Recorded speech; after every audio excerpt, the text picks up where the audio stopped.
कसा रिस्पॉन्स मिळतो आणि काय सांगाल महायुतीचा विजय काय? आपल्याला सर्वांना माहित आहे की महाराष्ट्र राज्याचे मुख्यमंत्री आदरणीय एकनाथराव शिंदेजी, आदरणीय देवेंद्रजी आणि अजितदादा यांच्या नेतृत्वामध्ये महायुतीच्या कोकण पदवीधर मतदारसंघाचा उमेदवार म्हणून ॲडव्होकेट निरंजन डावकरे यांची उमेदवारी घोषित झाल्यापासून आम्ही सर्वजण या संपूर्ण सिंधुदुर्गापासून पालघरपर्यंतच्या असणाऱ्या सर्व भागामधील असणाऱ्या पदवीधर मतदारसंघाची प्रत्यक्षपणे संपर्क साधण्याचा प्रयत्न करतो. महायुतीचे सर्व कार्यकर्ते कामाला लागलेले आहेत. अतिशय चांगल्या पद्धतीचा रिस्पॉन्स हा महायुतीचे उमेदवार म्हणून ॲडव्होकेट निरंजन डावकरे यांना मिळतोय. कारण गेली वर्षानुवर्ष सातत्याने विधान परिषदेमध्ये इथल्या असणाऱ्या कोकणातील असलेल्या किंवा महाराष्ट्रातील असणाऱ्या अनेक प्रश्नांना त्यांनी न्याय देण्याचं काम केलं आहे. अनेक डॉक्टर्स आणि वेगवेगळ्या क्षेत्रातील मंडळी ही स्वतःहून पुढे येऊन सांगतायत की आपल्याला माहीत आहे की MBBS डॉक्टर्स लोकांचा असणारा प्रश्न हा अत्यंत गहन प्रश्न होता. त्या प्रश्नाला खऱ्या अर्थाने न्याय देण्याचं काम हे ॲडव्होकेट निरंजन डावकरे साहेबांनी केलं आहे. त्याचबरोबर शिक्षक असतील, माध्यमिक, प्राथमिक अशा सगळ्या शिक्षकांना सुद्धा छोट्या छोट्या विषयांसाठी नेहमीच शिक्षणाधिकाऱ्यांकडे ज्यावेळेला जायचं असतं त्यावेळेला प्रत्यक्षपणे त्यांच्याशी संपर्क साधून त्यांना न्यायाच्या भूमिका ही आदरणीय ॲडव्होकेट निरंजन डावकरे हे नेहमी करत असतात. त्यामुळे एक चांगला रिस्पॉन्स ॲडव्होकेट निरंजन डावकरे यांना मिळतोय. आणि आपण पाहिलं असेल आत्ताच महायुतीचे सर्व कार्यकर्ते अतिशय जोमात कामाला लागले. 26 तारखेला होणाऱ्या या निवडणुकीमध्ये कोकण पदवीधर मतदारसंघामध्ये ॲडव्होकेट निरंजन डावकरे हे प्रचंड बहुमताने महायुतीचे उमेदवार म्हणून जिंकून येतील. भाजपला सहजपणे जिंकता येऊ नये म्हणून शिवसेनेने एक पाऊल मागे टाकलेलं आहे. म्हणजे खास करून उद्धव बाळासाहेब ठाकरे सेनेनं या ठिकाणी आपला उमेदवार न देता काँग्रेसला या ठिकाणी पुढे केलेलं पाहायला मिळते. एक गोष्ट लक्षात घेतली पाहिजे की महायुतीचे कॅन्डिडेट म्हणून ॲडव्होकेट निरंजन डावकरे यांची उमेदवारी घोषित केल्यानंतर सर्व महायुतीचे कार्यकर्ते कोकणामधील असणारे सर्वच्या सर्व कामाला लागलेले आहेत. अतिशय हे या सगळ्या प्रक्रिया ज्या आहेत निवडणुकीच्या प्रक्रियेमध्ये सुरुवातीपासून काम करणं अत्यंत गरजेचं असतं.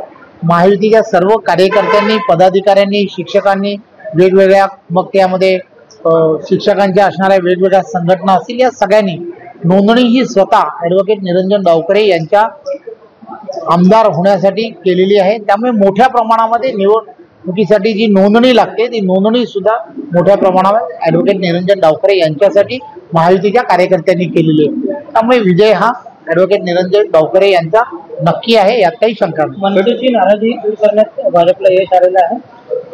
एक गोष्ट लक्षात घेतली पाहिजे, आदरणीय देवेंद्रजी आणि राजसाहेब या दोघांची या संदर्भात चर्चा झालेली आहे आणि राजसाहेबांनी सुद्धा मोठ्या मनाने आणि कॅन्डिडेट अभिजित पानसरे आणि त्यांच्याबरोबरच्या असणाऱ्या सर्व सहकार्याने मोठ्या मनाने ॲडव्होकेट निरंजन डावकरे यांना आता पाठिंबा दिलेला आहे. साहेब, ज्या पद्धतीने लोकसभेमध्ये रवींद्र चव्हाण यांची एक वेगळी किंगमेकर. एक गोष्ट आपण काय म्हणताय या सगळ्या गोष्टी बाजूला राहिल्यात, परंतु एक गोष्ट लक्षात घ्या, महायुतीच्या सर्व कार्यकर्ते आणि पदाधिकारी यांची असणारी प्रचंड मोठी टीम ही सातत्याने संघटनात्मक दृष्ट्या कामाला लागलेली असते. संघटना म्हणून आम्ही सर्वजण त्याच्यावरती देखरेख ठेवून काम सुरळीत कसं होईल यासाठी आपण सर्वजण काम करत असतो. त्यामुळे कोकणामध्ये जो महायुतीला विजय मिळाला आहे यामध्ये महायुतीच्या सर्व कार्यकर्त्यांचंच योगदान आहे, त्याच्या व्यतिरिक्त कोणाचं योगदान नाही, यात काही शंका नाही. एक राजकीय प्रश्न की पद्धतीने लोकसभा निवडणुकीचा निकाल रत्नागिरी सिंधुदुर्गचा लागलेला आहे, त्याला कुठेतरी उद्धव ठाकरे गट आव्हान दिलं जातोय, कदाचित कोर्टामध्ये जाऊ शकतो त्याच्यावरती भूमिका त्यांनी स्पष्ट केलेली आहे. एक गोष्ट लक्षात घेतली पाहिजे की आदरणीय खासदार आणि आमचे सर्वांचे नेते नारायण राणे साहेब हे पूर्ण गेली वर्षानुवर्ष या सिंधुदुर्ग रत्नागिरी या मतदारसंघाचं नेतृत्व करताना तुम्हाला आम्हाला सर्वांना दिसतात. ते लोकसभेच्या निवडणुकीमध्ये पहिल्यांदाच जी त्यांनी उमेदवारी दाखल केली होती, ज्या दिवशी उमेदवारी दाखल केली होती त्याच दिवशी सर्व कार्यकर्ते कामाला लागले आणि महायुतीच्या सर्व कार्यकर्त्यांनी केलेली प्रचंड मेहनत आणि त्यामुळे मी मगाशी माझ्या भाषणामध्ये सांगितलं की हा मतदारसंघ जो आहे तो उजव्या विचारश्रेणीचा असणारा मतदारसंघ आहे.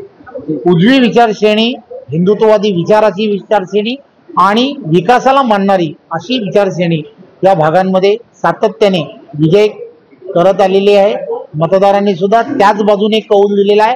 त्यामुळे राणेसाहेब जे जिंकून आले आहेत ते त्यामुळेच जिंकून आलेले आहेत. त्यांनी केलेलं प्रचंड गेल्या 40-45 वर्षाचा त्यांचा या भागामधील असणाऱ्या कोकणामधील त्यांचा असणारा संपर्क असेल, त्या सगळ्या गोष्टी त्यामुळे उजव्या पडल्या आणि त्यामुळे आदरणीय राणेसाहेब हे प्रचंड बहुमताने जिंकून आले. सर, डोंबिवलीची कालची घटना, अशा घटना वारंवार घडतात.